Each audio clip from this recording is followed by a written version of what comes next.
Hello and welcome to Church at Home with Rachael for Thursday, the 22nd of May.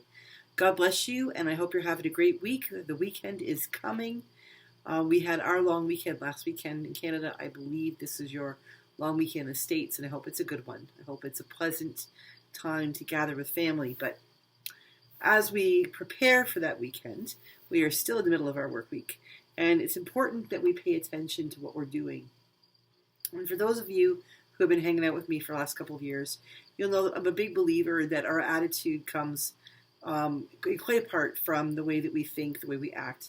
I'm not sort of a fake until you make it kind of person, but in understanding that if we dig deep and we find the positive, if we try to find not positive, not being like think positive and everything would be perfect, but thinking about those things that are beautiful, thinking about those things that God is calling us to, that we can make more of our lives, or it'll help God make more of our lives. I was reading the other day from Soul Fuel by Bear Grylls, a devotion he calls Thoughts, Words, Actions. And it really spoke to me, so I'd like to share it with you today.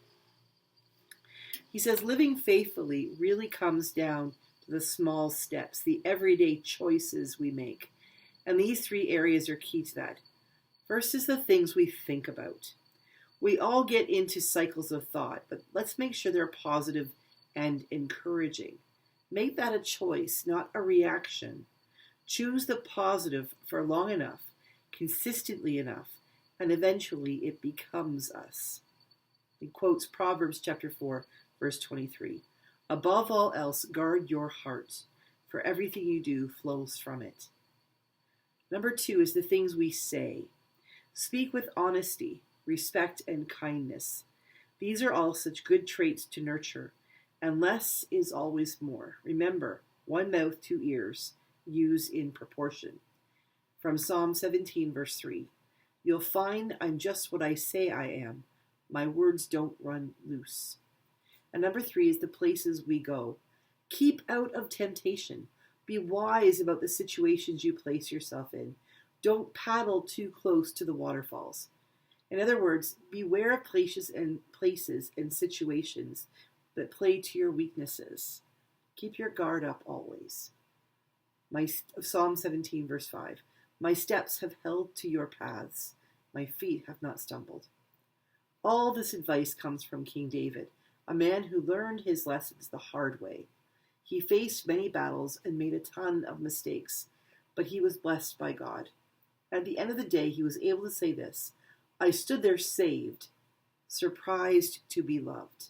Psalm 18, verse 19, from the Message. God's love is the only thing that will restore us, not our wisdom, strength, or skills. But we can use those qualities to keep us from doing things that harm ourselves, others, or our walk with God. That's faithfulness. I like what he's saying because it really rings true. I think about how many times do parents say to their teenagers, don't hang out with that person. They're just up to trouble. You're a good kid. And if you hang out with that kid or with that crowd, you'll be tempted. You might get caught up in something you don't want to be involved in. I mean, how many times have we heard about young people that had great hopes, great futures for them, and somehow, they were at that party that was raided by the police for drugs, or they were in the car when their buddies decided to hold up a liquor store or something. They made a decision to be in the wrong place at the wrong time. Was it an active decision? Quite often it's a passive decision. It's more like I didn't make a decision and I ended up there. But we need to realize the importance and the responsibility we have for ourselves. We need to make decisions about things that we think about, things that we say, the places we go, the things we do. Things we think about, things we say, places we go. Things we think about. What do you think about the most? Do you find yourself really overwhelmed all the time? Or you sort of get yourself in that cycle where like you can't, almost like you're having a panic attack, like you can't breathe? Quite often it's up here. It's the things we think about. If we allow ourselves to think only the negative things, the things that spin that hamster wheel, that get us going, like didn't get that done and I forgot about that. And now it's 2 o'clock in the morning and I'm really tired and I'm so tired I need sleep for tomorrow, but you're so tired and now you're worried and now you can't get sleep, which is going to make it worse for tomorrow. The things we think about. If we can calm ourselves down, preferably before we even get to bed, before that 2 a.m. hamster wheel starts, but if we can calm ourselves down and think, okay, deep breath. What is it I'm actually dealing with? I used to have a young friend, a parishioner of mine, Alex, and Alex was in my very first congregation. He was 13 years old, and he'd always have these stomach pains. And I thought it was because he drank too much regular Sprite, but he argued that it wasn't the Sprite. I think what we discovered later on, we called it guilt gut. Alex would do stupid things. Alex would think about things or do things or say things or go places that just got him in trouble on a regular basis. Not big trouble, but just like, yeah, my parents are going to ground me for that one. That kind of thing. And he lived in his head all the time. It was the places he went in his head, the things he told himself. And when we started to connect his stomach pain with guilt gut, and the guilt gut came from the decisions he was making, things he was thinking about, that actually helped to stop the guilt gut from happening. And he started to get a little bit better. He was a teenager, so it happened quite frequently, but not as frequently as it had been once he made the connection between what he was thinking about, what he was allowing himself to dwell on, and how he lived that out. When he was able to make decisions in his head about what he would think about, or the decisions he would make about doing things with his friends and things like that, that helped a great deal. The next thing is the things that we say.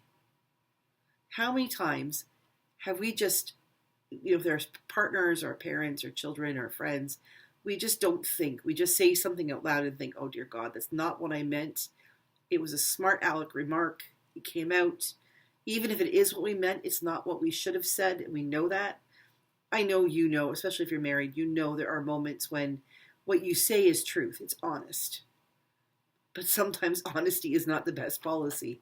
Sometimes being silent, just zip it, would be a better thing.